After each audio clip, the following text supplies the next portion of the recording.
District jail Rawalpindi کی 7/10 کی کال کوٹری میں قید ذوالفقار علی بھٹو یہ جان چکے تھے کہ ان کی زندگی کے آخری 24 گھنٹے شروع ہونے جا رہے ہیں۔ یہ راولپنڈی کی ایک خاموش رات ہے۔ 3 اپریل 1979 اور 4 اپریل کی درمیانی گھڑیاں، ایک قیدی، ایک سابق وزیر اعظم، ایک بااثر سیاستدان، ایک متنازع مگر ناقابل فراموش شخصیت ذوالفقار علی بھٹو جیل میں غیر معمولی خاموشی کا مشاہدہ کر رہے ہیں۔ ان کا بستر ہٹا دیا گیا ہے۔ بھٹو کو اندازہ ہو چکا ہے کہ بچنے کی کوئی صورت نہیں۔ سپریم کورٹ کا فیصلہ آ چکا ہے، رحم کی اپیل بھی مسترد ہو چکی ہے۔ یہ وہ شخص ہے جس نے کہا تھا ہم گھاس کھا لیں گے مگر ایٹم بم ضرور بنائیں گے۔ آج وہی شخص ایک چھوٹے سے سیل میں تنہا بیٹھا ہے۔ رات گہری ہوتی جا رہی ہے، جیل کی روشنیاں مدھم ہیں۔ بھٹو اپنے سیل میں ٹہل رہے ہیں، کبھی بیٹھ جاتے ہیں، کبھی دیوار کے ساتھ ٹیک لگا لیتے ہیں۔ کیا ان لمحوں میں ذوالفقار علی بھٹو نے بے نظیر کو یاد کیا ہوگا؟ کیا نصرت بھٹو ان کی آنکھوں کے سامنے تھی، یا پاکستان کا وہ خواب جو انہوں نے 1971 کے بعد دیکھا تھا؟ یہ سب سوالات ایک طرف، اور دوسری طرف بھٹو کی غیر یقینی تھی کہ کیا واقعی وہ ان کو جان سے مارنے جا رہے ہیں؟ کیا ایک ملک کا منتخب وزیر اعظم اتنی بڑی سزا کا مستحق ہے؟ ان تمام سوالات کے جوابات شاید بھٹو کے پاس بھی نہیں تھے، لیکن ہم آپ کو فلیش بیک میں لیے چلتے ہیں۔ آخر بھٹو کا گناہ کیا تھا؟ یہ لاہور اچھرا کے ایک چھوٹے سے پولیس اسٹیشن کا منظر ہے۔ ایک شخص اپنے اہل خانہ پر ہونے والے قاتلانہ حملے کی FIR کروانے آیا ہے۔ ابھی وہ شخص FIR لکھوا ہی رہا ہے کہ اسے لاہور یونائٹڈ کرسچن اسپتال سے اطلاع ملتی ہے کہ اس کے والد جان کی بازی ہار گئے ہیں۔ وہ احمد رضا قصوری تھے۔ ان پر سکتہ طاری ہوتا ہے، اور پھر چند لمحوں بعد وہی سکتہ اچھرا پولیس اسٹیشن کے SHO انسپکٹر عبدالحی پر آ جاتا ہے۔ جب احمد رضا قصوری اپنے والد کے قتل کا مقدمہ ملک کے وزیر اعظم ذوالفقار علی بھٹو پر کرواتے ہیں تو اچھرا کے SHO کے ہاتھ سے قلم گر جاتا ہے۔ احمد رضا قصوری نے اس حملے کا ہدف خود کو قرار دیتے ہوئے پولیس کے سامنے اپنے بیان میں الزام ذوالفقار علی بھٹو پر دھرا تھا۔ SHO نے پھر پوچھا آپ کیا کہہ رہے ہیں؟ آپ کو معلوم ہے ذوالفقار علی بھٹو کون ہے؟ آپ جانتے ہیں کہ وہ کون ہے؟ بھٹو کا تعارف یہ تھا۔ سندھ کے سیاستدان سر شاہ نواز بھٹو کے ہاں 5 جنوری 1928 کو پیدا ہونے والے ذوالفقار علی بھٹو نے ممبئی میں ابتدائی تعلیم حاصل کرنے کے بعد برکلے اور آکسفورڈ یونیورسٹی سے پولیٹیکل سائنس کی اعلیٰ تعلیم کے بعد لنکن ضلع سے وکالت پاس کی۔ 1953 میں کراچی واپس آئے اور قانون پڑھانے کے ساتھ ساتھ کچھ عرصے وکالت بھی کی۔ 1957 اور 1958 میں ذوالفقار علی بھٹو نے اقوام متحدہ میں پاکستان کی نمائندگی بھی کی۔ اسی سال جنرل محمد ایوب خان نے 27 اکتوبر کو مارشل لاء لگایا تو اس 40 سالہ نوجوان وکیل کو اپنا وزیر تجارت بنایا۔ بعد میں 6-7 وزارتیں ان کے پاس رہیں۔ 24 جنوری 1963 کو ذوالفقار علی بھٹو پاکستان کے وزیر خارجہ بنے، لیکن 17 جون 1966 کو ایوب خان اور ذوالفقار علی بھٹو کی راہیں جدا ہو گئی۔ 30 نومبر 1967 کو اپنی نئی سیاسی پارٹی پاکستان پیپلز پارٹی کے قیام کے صرف 3 سال بعد 1970 کے انتخابات میں مغربی پاکستان یعنی موجودہ پاکستان میں کل 138 میں سے 81 نشستیں حاصل کی اور خود 5 حلقوں میں منتخب ہوئے۔ مشرقی پاکستان کی عوامی لیگ نے کل 300 میں سے 160 سیٹیں جیتی تھیں اور حکومت بنانے کے حقدار تھی، لیکن ایسا نہ ہو سکا اور دسمبر 1971 کو مشرقی پاکستان بنگلہ دیش کے نام سے علیحدہ ہو گیا۔ 20 دسمبر 1971 کو جنرل یحییٰ خان جو 1969 میں ایوب خان کے بعد برسر اقتدار میں آئے، ایوب خان نے آئین کی عدم موجودگی میں بطور صدر اور چیف مارشل لاء ایڈمنسٹریٹر اپنے اختیارات ذوالفقار علی بھٹو کے سپرد کر دیے۔ 20 اپریل 1972 کو عبوری آئین کے نفاذ کے ساتھ یہ مارشل لاء ختم ہوا اور ذوالفقار علی بھٹو نے 21 اپریل 1972 کو دوسری مرتبہ صدر پاکستان کے عہدے کا حلف اٹھایا۔ 14 اگست 1973 کو پاکستان کا پہلا متفقہ آئین نافذ ہوا تو بھٹو نے پاکستان کے پہلے منتخب وزیر اعظم کے عہدے کا حلف اٹھایا۔ My supreme responsibility is to bow my head in humility to Almighty Allah for the great honor that has been bestowed on me by the noble and heroic people of Pakistan for electing me as their Prime Minister once again. Lahore के थानेदार के हाथ से कलम गिरने की वजह भी यही थी कि वो तब वज़ीर आज़म थे। बहरहाल अहमद रजा कसूरी के मुताबिक उन्होंने फर्द बयान के जरिए भुट्टो को अपने वालिद के कत्ल में नामजद कर दिया और इसी की बुनियाद पर FIR दर्ज हुई। उस वक्त के पंजाब पुलिस के सरबराह राव अब्दुल रशीद के मुताबिक अहमद रजा कसूरी की तरफ से कत्ल की FIR में भुट्टो का नाम शामिल करने का मुतालिबा उन्होंने तस्लीम कर लिया था। लेकिन यहाँ सवाल ये पैदा होता है कि भुट्टो को सजा किस केस में हुई। 5 जुलाई 1977 को जनरल ज़ियाउल हक ने जुल्फ़िकार अली भुट्टो की हुकूमत का तख्ता पलटकर इक़्तिदार पर कब्जा कर लिया। अहमद रजा कसूरी ने लगभग एक हफ्ते बाद लाहौर के सेशन जज की अदालत में नवाब मोहम्मद अहमद कसूरी के कत्ल का इस्तगासा दायर कर दिया। कुछ दिनों बाद हाई कोर्ट में दरखास्त दी कि मुल्जिमान ताकतवर हैं, इसलिए अदालत अपनी ओरिजिनल क्रिमिनल जुरिस्डिक्शन में इस मुकदमे को अपने पास ट्रांसफर कर ले। हाई कोर्ट ने 7 FIR लगी देखकर एडवोकेट जनरल को बुलाया।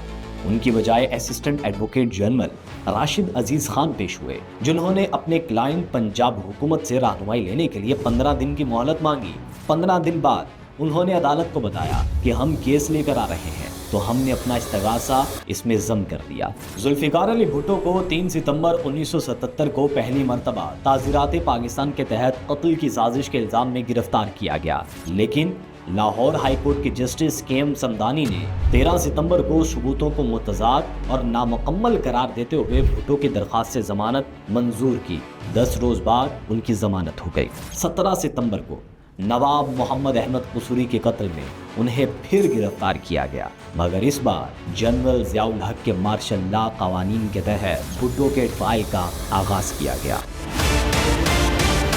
सहाफ़ी सैयद सफदर गुरदेजी की तहकीक है कि लाहौर हाई कोर्ट के उस वक्त के कायम मुकाम चीफ जस्टिस मौलवी मुश्ताक हुसैन ने अपनी सरबराही में justice Zakiuddin Pal, justice MSH Qureshi, justice Aftab Hussain और जस्टिस गुलबाज खान पर मुश्तमिल 5 रुकनी बेंच तश्कील दिया और भुट्टो को जमानत पर रिहा करने वाले जस्टिस समदानी को बेंच से बाहर रखा गया। माहिर कानून हामिद खान एडवोकेट अपनी किताब पाकिस्तान की आईन और सियासी तारीख में लिखते हैं कि मौलवी मुश्ताक ने बेंच का इंतखाब बहुत एहतियात से किया। ज़कीउद्दीन पाल भुट्टो के सख्त मुखालिफ थे। आफ्ताब हुसैन मौलवी मुश्ताक के मंजूर नज़र थे और उन्होंने उनके मुताबिक ही चलना था।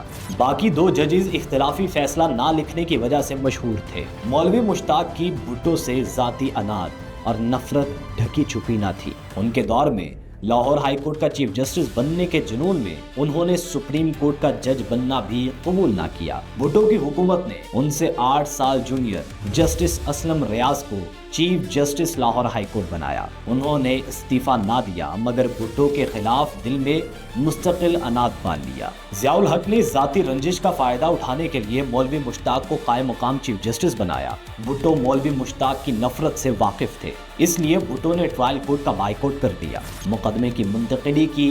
भुट्टो की दरखास्त को भी मौलवी मुश्ताक ने अपने चैम्बर में समाअत के बाद मुस्तरद कर दिया। फेडरल सिक्योरिटी फोर्स के दीगर 4 अहलकारों का ट्रायल भी इसी मुकदमे में हो रहा था। इब्तदा में कोर्ट की कार्रवाई आम लोगों के लिए खुली थी, मगर 25 जनवरी 1978 के बाद इसे खुफिया करार दे दिया गया। 18 मार्च 1978 को हाई कोर्ट ने अपने फैसले में तमाम मुल्जिमान को मुजरिमाना साजिश और कत्ल के इल्जाम में सजाए मौत सुना दी। जुल्फ़िकार अली भुट्टो ने जेल में तकरीबन 223 दिन गुजारे। भुट्टो को एक पलंग, गद्दा, छोटी सी मेज और एक बुक शेल्फ दी गई। बगल में एक छोटी सी कोठरी थी जहां उनके लिए एक कैदी खाना बनाता था। हर 10 दिन बाद वो कैदी बदल दिया जाता था ताकि उसे भुट्टो से उनसियत ना हो जाए। कभी कभी भुट्टो के दोस्त और दांतों के मशहूर डॉक्टर नियाजी उनके लिए खाना भेजा करते थे। भुट्टो की जिंदगी पर किताब लिखने वाले मुसन्निफ साबिक गवर्नर सलमान तासीर अपनी तसनीफ दी भुट्टो में लिखते हैं कि शुरू के दिनों में भुट्टो जब बैतुल खला जाते थे तो एक सिक्योरिटी गार्ड वहां भी उनकी निगरानी करता था। भुट्टो को ये बात इतनी नापसंद थी कि उन्होंने तकरीबन खाना खाना बंद कर दिया था ताकि उन्हें बैतुल खला जाने की जरूरत ही ना पड़े। कुछ दिनों बाद इस तरह की सख्त निगरानी बंद कर दी गई थी और उनके लिए कोठरी के बाहर अलहदा एक बैतुल खला बनवा दिया गया था। भुट्टो को जेल के अंदर पढ़ने की आज़ादी थी। आखिरी दिनों में वो चार्ल्स मिलर की खैबर, रिचर्ड निक्सन की सवाना उमरी, जवाहर लाल नेहरू की डिस्कवरी ऑफ इंडिया और सद्दीक सालेह की विटनेस टू सरेंडर का मुताला कर रहे थे। भुट्टो की मौत से ठीक 24 घंटे पहले का मंजर। बेनजीर भुट्टो 2 अप्रैल 1979 की सुबह अपने बिस्तर में लेटी हुई थी। तभी अचानक उनकी वालिदा नुसरत भुट्टो कमरे में ये कहते हुए दाखिल हुई, पिंकी, घर के बाहर जो फौजी हैं वो कह रहे हैं हम दोनों को आज ही तुम्हारे वालिद से मुलाकात करने जाना पड़ेगा। इसका क्या मतलब है? बेनजीर भुट्टो अपनी सवाना उम्री डॉटर ऑफ द ईस्ट में लिखती है कि मुझे मालूम था कि इसका मतलब क्या है, मेरी वालिदा को भी मालूम था, लेकिन हम दोनों इसको कबूल नहीं कर पा रहे थे। इसका एक ही मतलब था कि ज़ियाउल हक मेरे वालिद को कत्ल करने को तैयार थे। नुसरत भुट्टो और बेनजीर भुट्टो को एक शिवलेट कार में रावलपिंडी जेल लाया गया। तलाशी के बाद उन्हें भुट्टो के सामने ले जाया गया। उनके दरमियान 5 फीट की दूरी रखी गई। बेनजीर लिखती हैं, मेरे वालिद ने पूछा था कि घर वालों से मुलाकात के लिए उन्हें कितना वक्त दिया गया है। जवाब आया आधा घंटा। मेरे वालिद ने कहा लेकिन जेल के कवानीन के मुताबिक फांसी से पहले खानदान वालों से मुलाकात के लिए 1 घंटा मिलता है। लेकिन अहलकार ने जवाब दिया कि मुझे ऐसी ही हिदायत मौसूल हुई है कि आपको सिर्फ आधा घंटा दिया जाएगा। वो जमीन पर एक गद्दे पर बैठे थे क्योंकि उनकी कोठरी से उनकी मेज, कुर्सी और पलंग हटा दिए गए थे। बेनजीर भुट्टो मजीद लिखती हैं कि उन्होंने मेरी लाई हुई किताबें और मैगजीन मुझे वापस कर दी। मेरे वालिद ने मुझसे कहा था कि मैं नहीं चाहता कि मेरे मरने के बाद वो लोग इन्हें हाथ लगाएं। उन्होंने मुझे उनके वकील के दिए हुए कुछ सिगार भी वापस किए। वो कह रहे थे कि शाम के लिए मैंने एक सिगार बचा रखा है। उन्होंने शैलमार कोलोन की एक शीशी भी अपने पास रखी थी। वो मुझे अपनी शादी की अंगूठी दे रहे थे, लेकिन मेरी वालिदा ने उन्हें रोक दिया। इस पर उन्होंने कहा कि अभी तो मैं इसे पहन लेता हूँ, लेकिन बाद में इसे बेनजीर को दे दिया जाए। थोड़ी देर बाद जेलर ने आकर कहा मुलाकात का वक्त खत्म हो गया है। बेनजीर ने कहा कोठरी खोलो, मुझे अब्बू को गले लगाना है। नहीं खोल सकता। बेनजीर भुट्टो मजीद लिखती हैं कि मैंने कहा प्लीज, मेरे वालिद पाकिस्तान के मुंतखब वज़ीर आज़म हैं और मैं उनकी बेटी हूँ। ये मेरी आखिरी मुलाकात है और मुझे इनको गले लगाने का हक है। लेकिन जेलर ने साफ इनकार कर दिया। मैंने कहा गुड बाय पापा। मेरी वालिदा ने सलाखों के दरमियान हाथ बढ़ाकर मेरे वालिद के हाथ को छुआ। हम दोनों तेजी से बाहर की जानिब निकले। मैं पीछे मुड़कर देखना चाहती थी, लेकिन मेरी हिम्मत जवाब दे गई। जेल सुपरिटेंडेंट यार मोहम्मद ने जुल्फिकार अली भुट्टो को काला वारंट पढ़कर सुनाया, जिसे उन्होंने चुपचाप सुना। 8:05 पर भुट्टो ने अपने हेल्पर अब्दुल रहमान से कॉफी लाने के लिए कहा। उन्होंने रहमान से कहा कि अगर मैंने तुम्हारे साथ कुछ बदसलूकी की हो तो उसके लिए मुझे माफ कर देना। सलमान तासीर लिखते हैं कि सुप्रीम कोर्ट की जानिब से उनकी रहम की अपील मुस्तरद किए जाने के बाद उनका रेजर इसलिए वापस ले लिया गया था कि कहीं वो इससे खुदकुशी ना कर ले। सलमान तासीर लिखते हैं कि भुट्टो ने कहा मुझे दाढ़ी बनाने की इजाजत दी जाए, मैं मौलवी की तरह इस दुनिया से नहीं जाना चाहता। 9:55 पर उन्होंने अपने दांतों में टूथब्रश किया, चेहरा धोया और बाल बनाए। उसके बाद वो सोने चले गए। रात 1:30 बजे उन्हें उठाया गया। वो हल्के बादामी रंग की शलवार कमीज पहने हुए थे। जेल एहलकारों ने कपड़े तब्दील करने पर जोर नहीं दिया। जब सिक्योरिटी एहलकारों ने उनके हाथ पीछे बांधने की कोशिश की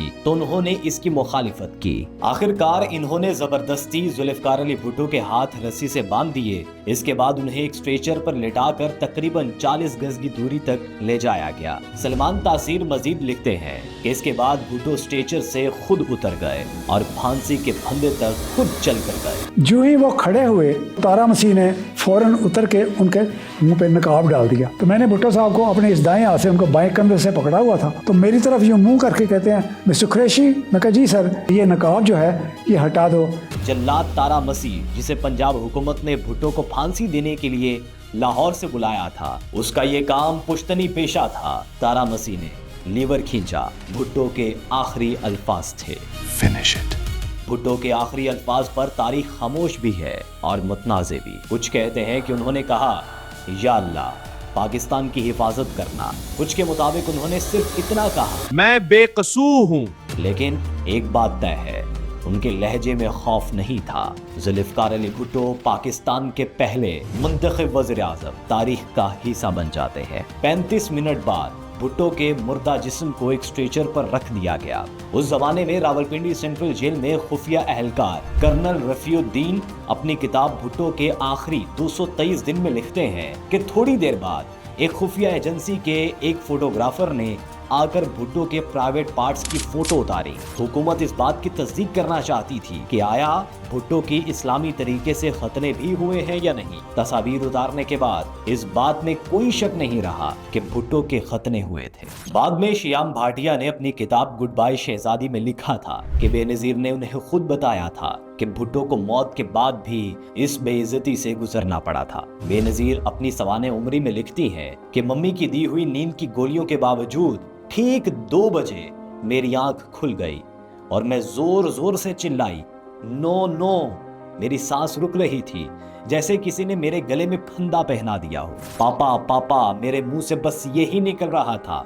सख्त गर्मी के बावजूद मेरा पूरा जिस्म भीग रहा था। चंद घंटों के बाद सेंट्रल जेल के असिस्टेंट जेलर उस घर में गए जहां नुसरत और बेनजीर भुट्टो को नजरबंद किया गया था। जेलर से मिलते ही बेनजीर के पहले अल्फाज थे, हम वजीर आज़म के साथ चलने के लिए तैयार हैं। जेलर का जवाब था, उन्हें तदफीन के लिए ले जाया जा चुका है। बेनजीर भुट्टो लिखते हैं, मुझे लगा जैसे किसी ने मुझे घूंसा मारा हो। मैंने चिल्लाकर कहा, आप इन्हें उनके अहले खाना के बगैर तदफीन के लिए कैसे ले जा सकते हैं? मैयत रातों रात गड़ी खुदा बख्श लाड़काना ले जाई जाती है। खामोश तदफीन कोई अवामी जनाजा नहीं, कोई हुजूम नहीं, लेकिन तारीख गवाह है नजरियात को दफन नहीं किया जा सकता। जुल्फिकार अली भुट्टो को आप मुजरिम कहें या शहीद, आमिर कहें या अवामी लीडर, एक बात तय है, वो एक आम इंसान नहीं थे।